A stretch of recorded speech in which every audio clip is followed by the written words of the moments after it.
Bonjour à toutes et à tous, on commence cette revue de presse en Espagne où le leader du début à la fin, le Real Madrid de Carlo Ancelotti évidemment, a remporté ce samedi 30 avril le 35e titre de champion d'Espagne de son histoire après sa victoire 4-0 contre l'Espagnol Barcelone à 4 journées de la fin de la Liga. Carlo Ancelotti est devenu le premier homme à remporter les 5 grands championnats européens.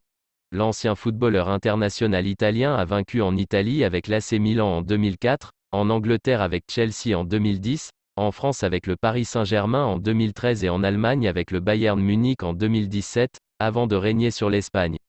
Le sorcier italien, 63 ans le 10 juin, a brillamment repris le lourd flambeau laissé par Zinedine Zidane, vainqueur de la dernière Liga remportée par le Real Madrid au début de la pandémie de Covid-19 en 2020. Sous ses ordres, le Real s'est emparé de la première place dès la 3e journée de championnat le 28 août, et ne l'a plus quitté pour finir par en faire son trône. Le football a changé. Mais les entraîneurs doivent évoluer avec leur temps.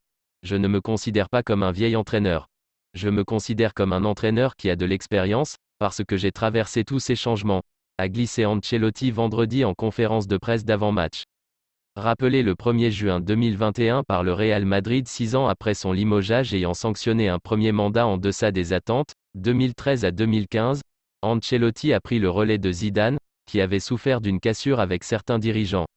Et c'est précisément pour sa bonhomie et sa capacité à créer du lien que l'Italien a triomphé.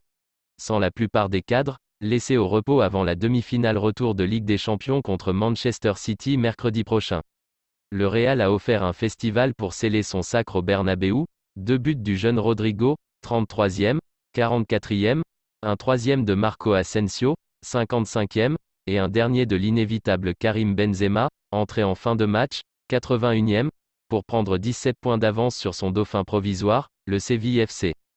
Karim Benzema, porteur du brassard durant toute la saison, a laissé Marcelo, capitaine officiel et titulaire samedi, soulever le trophée devant les près de 80 000 spectateurs du Santiago Bernabéu. Et ce sont 250 000 supporters qui sont attendus en soirée à la Fontaine Cibeles, traditionnel lieu de célébration des sacres du Real à Madrid.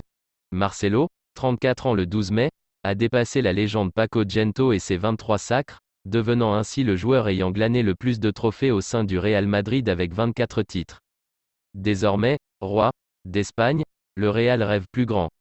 Les autoproclamés rois d'Europe ambitionnent de renverser Manchester City mercredi 4 mai au Bernabéu après le haletant 4-3 de l'aller pour accéder à la finale et s'octroyer une chance d'ajouter une 14e couronne continentale à leur collection. Hier en Angleterre, les Reds se sont imposés sur la pelouse de Newcastle sur un score d'1-0, grâce à un but de Naby Keita. Les Reds n'ont pas bien fait de crier victoire trop vite parce que les hommes de Pep Guardiola se sont à leur tour imposés sur un score de 4-0 sur la pelouse de Leeds United.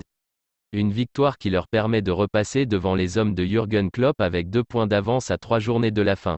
Ce soir, l'Olympique de Marseille accueille l'Olympique Lyonnais, un choc entre les deux clubs olympiens qui va se jouer au Vélodrome.